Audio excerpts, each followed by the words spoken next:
kita memberikan selamat kepada orang-orang yang mereka punya keyakinan bahwasanya Nabi Isa itu adalah anak Tuhan, maka seakan-akan kita memberikan kepada mereka ucapan selamat telah berbuat syirik kepada Allah. Semangat para generasi muda ini yang bergelora ini harus dibungkus dengan ilmu, dibangun di atas pondasi ilmu. Jadi dia inginkan perbaikan, justru dengan cara yang salah, akhirnya memunculkan kerusakan yang lebih besar dari itu. Ya benar, Allah Ta'ala Maha Pengampun. Namun jangan ini dijadikan argumentasi untuk kita berbuat kesalahan. Mereka menjaga Allah Ta'ala ketika mereka di masa muda, Allah jaga mereka ketika mereka sudah tua. Innahum fityatun amanu bi rabbihim wa zidnahum huda. Bismillahirrahmanirrahim. Assalamualaikum warahmatullahi wabarakatuh. Alhamdulillahi rabbil alamin, hamdan katsiran thayyiban mubarakan fihi kama yuhibbu rabbuna wa yarda. Asyhadu an la ilaha illallah wahdahu la syarikalah wa asyhadu anna Muhammadan abduhu wa rasuluh sallallahu alaihi wasallam la nabiyya ba'da amma ba'du. Pemirsa Surau TV yang rahmati Allah Subhanahu wa taala dan pemirsa Ngobrol Santai bareng Ustadz. Kembali lagi kita dalam program Ngobrol Santai bareng Ustadz pada kesempatan kali ini. Insyaallah kita akan mengupas tuntas terkait dengan pembahasan agama Islam. Di mana pada episode kali ini yang akan kita bahas adalah terkait dengan bagaimana amalan kita setelah lepas bulan Ramadan. Dan tentunya kita ketahui bulan Ramadan adalah bulan di mana kita bisa memandang amal kita. Kita bisa melakukan amalan sangat banyak seperti salat malam, tarawih, dan juga di malam Lailatul Qadar. Dan selepas Ramadan bagaimanakah amalan-amalan kita tersebut? Apakah masih kita bisa rutinkan seperti salat malam? Dan insya Allah pada kesempatan kali ini kita akan bahas bersama dengan Ustaz kita, Ustaz Abdurrahman Ad-Divi LC Hafizallahu Ta'ala. Assalamualaikum Ustaz. Waalaikumsalam warahmatullahi wabarakatuh. Bagaimana kabar Ustaz? Alhamdulillah. Nah Ustaz, pembahasan program Ngobrol Santai bareng Ustaz kali ini terkait dengan amalan setelah Ramadan Ustaz. Tentunya banyak amalan-amalan yang telah kita lakukan di bulan Ramadan tentunya Ustaz, yang tentu sebagai booster bagi keimanan kita gitu Ustaz. Namun apakah nantinya setelah Ramadan ini akan seperti ini lagi Ustaz begitu? Akan tetap semangat dalam beribadah, dan insyaallah itu akan kita bahas sekarang ya Ustaz. Baik, Allah. Dan untuk pertanyaan pertama Ustaz, sebenarnya hikmah dan makna dari hari kemenangan di Idul Fitri ini apa Ustaz? Baik. Alhamdulillahi wassalatu wassalamu ala nabiyyina Muhammad wa ala alihi wa ashabihi ajma'in, amma ba'du. Hikmah diantara disyariatkannya dua hari raya, diantara hikmahnya adalah firman Allah Subhanahu wa taala di akhir surat Al-Baqarah 185. Allah Azza wa Jalla berfirman, wa litukmilul iddata wa litukabbirullaha ala ma hadakum wa la'allakum tashkurun. Maka hikmah terbesarnya adalah adanya Idul Fitr adalah kita bersyukur karena Allah memberikan kepada kita nikmat kita bisa kembali berbuka. Jadi Idul Fitr ini artinya adalah kembali berbuka. Dinamakan Id karena dia berulang terus. Jadi al-Id kata para ulama, alladzi ya'udu wa yatakarrar. Sesuatu yang kembali dan dia berulang itu. Maka dinamakan Id. Sedangkan al-fitr adalah berbuka. Sehingga Nabi Muhammad sallallahu alaihi wasallam bersabda, al-fitru yauma tuftirun, as-saumu kata Nabi sallallahu alaihi wasallam yauma tasumun, wal fitru yauma tuftirun, wal adha yauma tudhahun. Puasa adalah hari ketika kalian semua berpuasa. Sedangkan Idul Fitri adalah hari ketika kalian semua berbuka, dan Idul Adha adalah hari ketika kalian semua menyembelih kata Nabi kita sallallahu alaihi wasallam. Maka hikmah terbesar adalah kita bersyukur. Bersyukur dikarenakan Allah masih memberikan kepada kita karunia untuk berbuka bersenang-senang. Kemudian Allah karuniai kepada kita satu hari kita bersenang-senang. Bahkan pada hari tersebut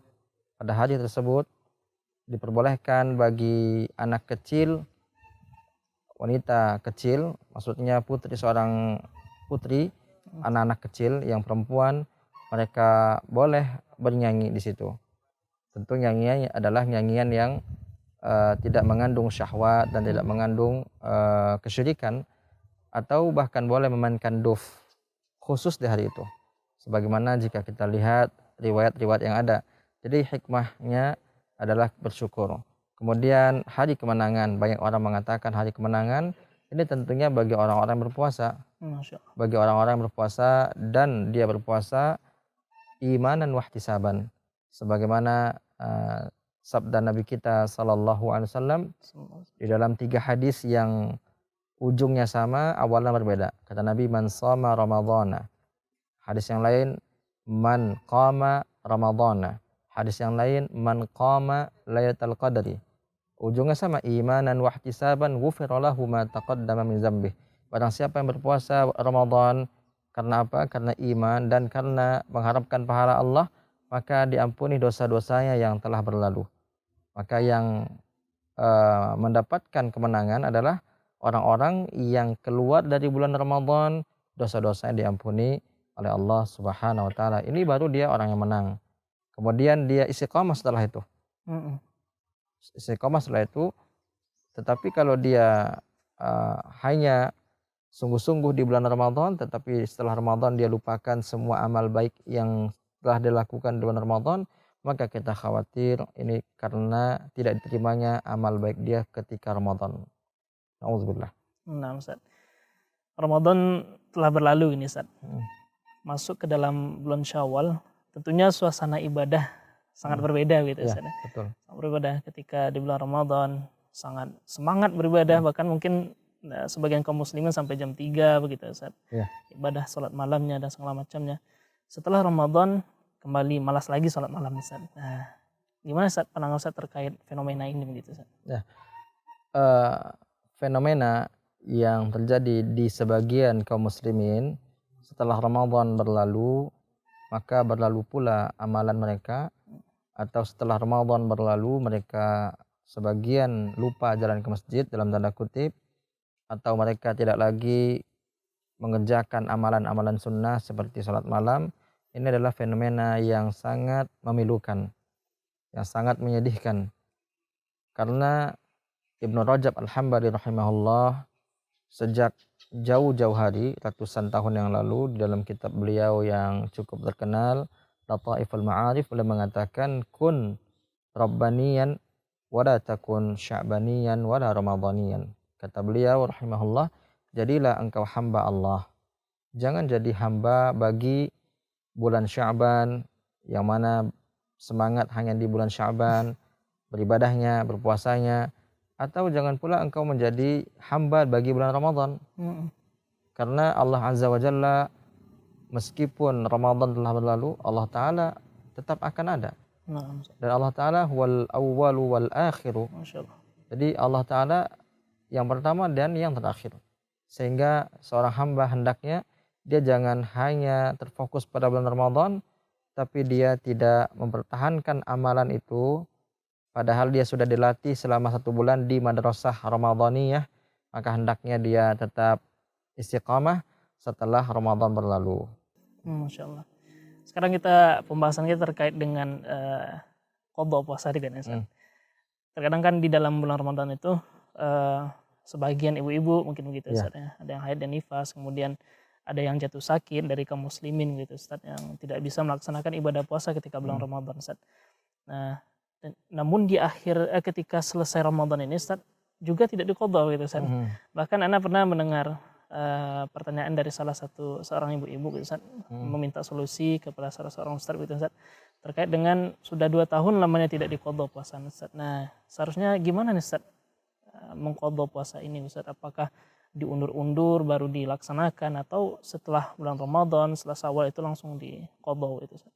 Iya. Allah Azza wa Jalla berfirman di dalam surat Al-Baqarah, fastabiqul khairat.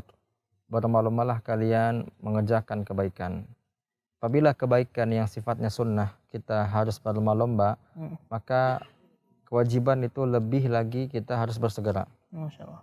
Jadi bagi ibu-ibu atau bagi kalangan lelaki yang mungkin belum membayar puasa Ramadan, maka hendaknya jangan dia tunda. Kenapa demikian? Karena kita tidak tahu kapan kita wafat.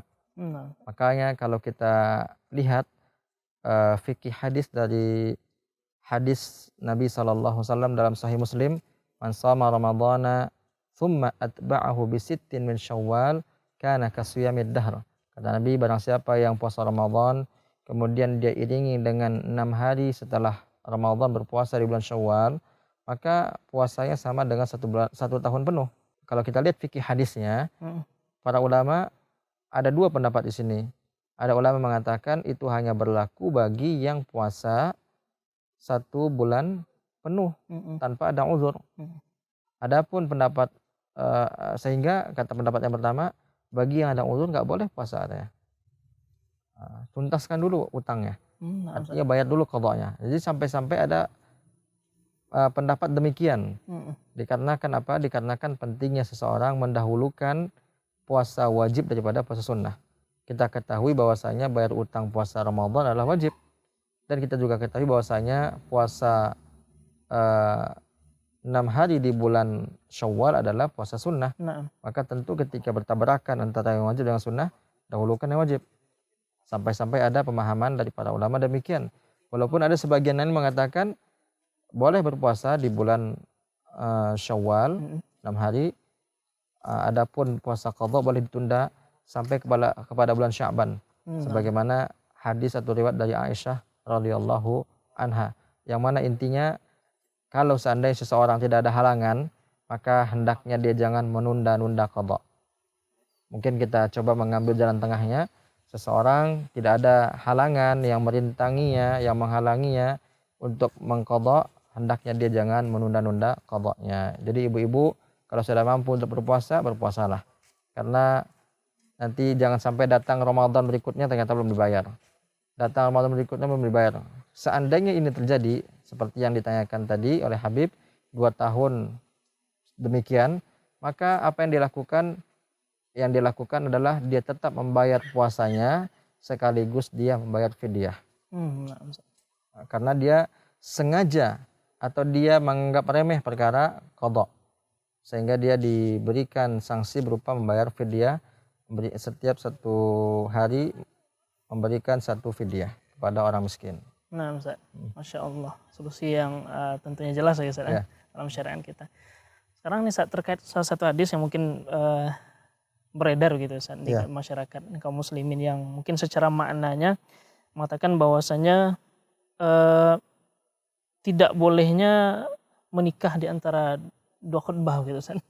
Nah, maksudnya gimana nih Ustaz terkait dengan hal ini Ustaz? Yang dimaksudkan adalah Idul Fitri dan Idul Adha nih Ustaz. Ya. Sebenarnya kita selalu berada di antara 2 khutbah. Ya. Kalau tidak ya di antara 2 khutbah Id Fitri dengan Id Adha gitu. Kita akan berada, kita ini hidup selalu berada di antara 2 khutbah. Kalau tidak Idul Fitri dengan Idul Adha, kalau Idul Adha dengan Idul Fitri gitu. Berarti setiap orang yang menikah antara 2 khutbah tentu tidak benar, atau ada sebagian mengatakan akan datang kematian kepadanya, akan cepat mati salah satu dari mereka. Padahal kita ketahui bahwasanya kematian itu adalah sesuatu yang pasti gitu. Tapi ketika disandarkan kepada kesialan ini nggak boleh. Maka kalau kita baca riwayat yang ada di Sahih Muslim bahwa bahwa Aisyah, ya, Aisyah radhiyallahu anha menikah dengan Rasulullah sallallahu alaihi wasallam di usia 6 tahun, dan itu di bulan Syawal. Masya Allah. Kemudian bercampur atau serumah dengan Nabi pada usia 9 tahun ketika di Madinah. Menikah di Makkah, bercampurnya di Madinah, itu pun juga di bulan Syawal. Sampai-sampai Aisyah mengatakan disunahkan, di dalam hadis Sahih Muslim, Aisyah mengatakan disunahkan seseorang menemui istrinya di bulan Syawal. Masya Allah. Maka Imam Nawawi rahimahullah ketika menjelaskan di sini mengatakan bahwa ini dalil sunnahnya seseorang menikah di bulan Syawal, yaitu di antara 2 khutbah tadi. Berarti ini adalah bantahan, tanggapan, jawaban terhadap orang-orang yang meragukan atau yang melarang, padahal keyakinan mereka ini adalah termasuk tatayyur. anggap sial. Nah, Karena mereka melarang jangan nikah di antara dua khutbah. Ini adalah tatayyur. nah Ustaz. Sedangkan Rasulullah SAW melarang kita la adwa, janganlah kalian beranggapan bahwa penyakit itu menular dengan sendirinya, kata Nabi. Wala tiyarah, jangan juga beranggapan sial. Wala safara, dan juga jangan beranggapan ada kesialan di bulan Safar. Jadi ini bagian dari tatayyur, dan kata Nabi SAW, at-tatayyur syirkun, bahwa menganggap sial itu adalah merupakan kesyirikan dan syirik kecil. Nah, Ustaz. Tapi Ustaz, pertanyaan selanjutnya mungkin yang harus kita tanyakan nih Ustaz, terkait dengan amalan setelah bulan Ramadan ini kan Ustaz. Terkadang ketika selesai bulan Ramadan ini, seperti yang disebutkan di awal tadi kan futur kembali melanda begitu Ustaz. Bahkan sampai kepada tingkat maksiat kembali begitu Ustaz. Apakah fenomena ini ada hubungannya dengan amalan kita ketika bulan Ramadan ini Ustaz? Jika dikaitkan dengan efeknya setelah Ramadan begitu Ustaz. Ya. Imam Al-Hasan Al-Basri rahimahullah dan banyak juga para ulama lain mengatakan min alamati qabulil hasanah al-hasanah ba'daha. Di antara tanda diterimanya kebaikan seseorang, maka dia iringi dengan kebaikan setelahnya. Kesimpulannya adalah dari perkataan para ulama kita ini, bahwa seseorang yang setelah dia melakukan kebaikan dan dia tetap melakukan kebaikan, insya Allah tanda amalannya terima, amalan solehnya. Dan sebaliknya, ketika dia mengerjakan kebaikan, setelah itu dia iringi dengan kemaksiatan, na'udzubillah, maka kita khawatir kebaikan yang dilakukan gak terima. Di antaranya adalah seseorang yang setelah Ramadan, ketika Ramadan dia rajin salat malam, rajin baca Al-Quran. Setelah Ramadan, di malam pertama bulan Syawal, yang disebut dengan malam takbir ya, bukan malam takbiran tapi malam takbir, malam hari Aid, itu banyak di antara atau mungkin kita katakan sebagian lah di antara kaum muslimin, mereka tidak lagi sholat malam, yaitu minimal sholat witir. Minimal sholat witir. Kalaupun dia tidak bisa sholat tahajud atau sholat malam 10 rakaat atau 8 rakaat seperti di bulan Ramadan, maka apa salahnya dia sholat malam 1 rakaat saja. Tapi banyak kita lihat atau kita dengar dari cerita-cerita, mereka tidak lagi sholat karena mereka beranggapan bahwa itu hanya ada di bulan Ramadan, atau kita khawatir Allah tidak menerima amal mereka. Kita khawatir demikian, Bahkan ada di antara sebagian kaum muslimin, na'udzubillah, yang mereka sholat subuhnya telat di hari Id itu. Biasanya sholat subuhnya bangun karena dia sahur kan, jam 4 sudah bangun. Nah sekarang hari raya tanggal 1 Syawal, dia baru bangun jam 5:30 atau jam 6. Ini kita khawatir sebagai bukti tanda tidak terimanya ibadahnya. Oleh karenanya memintalah kepada Allah Subhanahu wa taala supaya Allah taala terima ibadah kita. Supaya diterima ibadah kita, apa yang harus kita lakukan? Kita ikhlas dan ittiba. Kemudian kita tingkatkan ketakwaan kita, karena Allah Azza wa Jalla berkata di dalam surat Al-Maidah, "Innama yataqabbalullahu minal muttaqin." Sesungguhnya Allah hanya menerima amalan orang-orang yang bertakwa. Masya Allah. Sungguh nasihat yang luar biasa sahabat muslim Allah Subhanahu wa taala. Namun sebelum kita mengakhiri sesi kali ini, kita minta nasihat secara umum kepada Ustaz. Bagaimana kiat kita untuk istiqomah kembali setelah lepas bulan Ramadan ini Ustaz? Sebagaimana hari-hari kita di bulan Ramadan penuh dengan ibadah dan jauh dari maksiat Ustaz. Fadhal Ustaz. Masya Allah. Di antara kiat-kiat supaya kita istiqamah setelah Ramadan berlalu adalah kita memahami dengan baik apa tujuan dari diwajibkannya puasa Ramadan.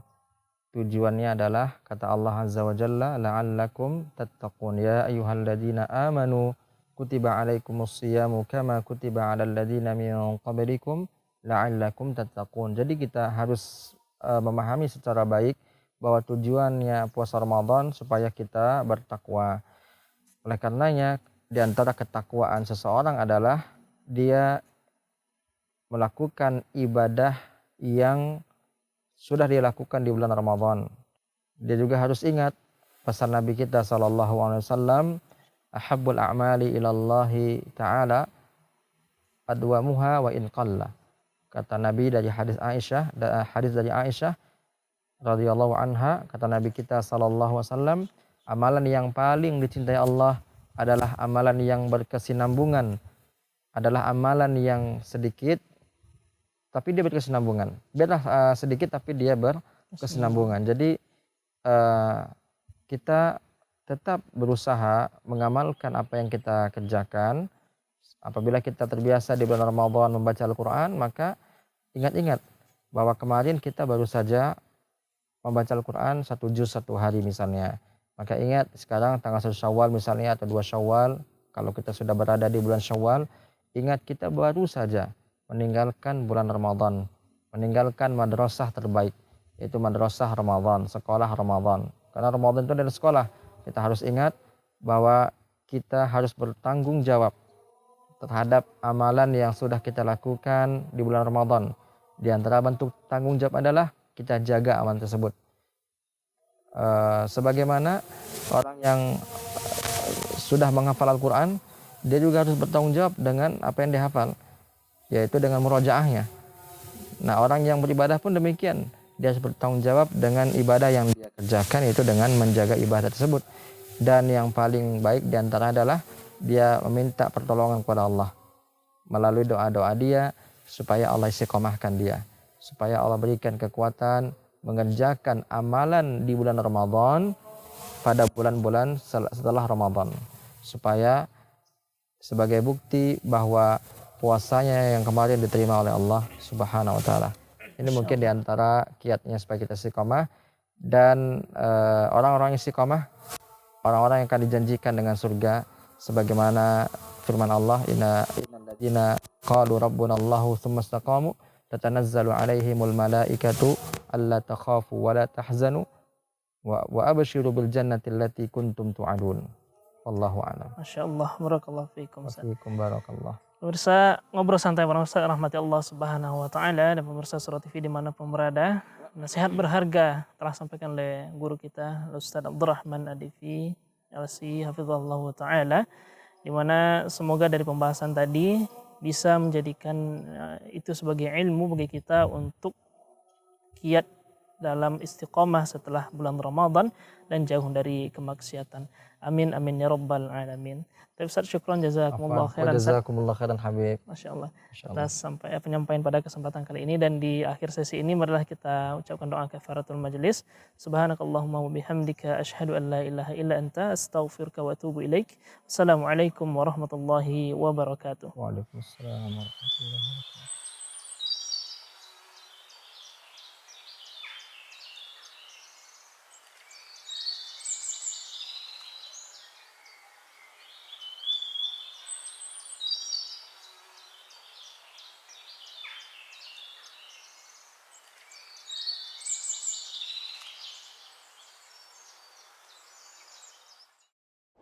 Kita memberikan selamat kepada orang-orang yang mereka punya keyakinan bahwasanya Nabi Isa itu adalah anak Tuhan. Maka seakan-akan kita memberikan kepada mereka ucapan selamat telah berbuat syirik kepada Allah. Semangat para generasi muda ini yang bergelora ini harus dibungkus dengan ilmu, dibangun di atas pondasi ilmu. Jadi dia inginkan perbaikan, justru dengan cara yang salah, akhirnya memunculkan kerusakan yang lebih besar dari itu. Ya benar, Allah Ta'ala Maha Pengampun. Namun jangan ini dijadikan argumentasi untuk kita berbuat kesalahan. Mereka menjaga Allah Ta'ala ketika mereka di masa muda, Allah jaga mereka ketika mereka sudah tua. إنهم فتية آمنوا بربهم وزدناهم هدى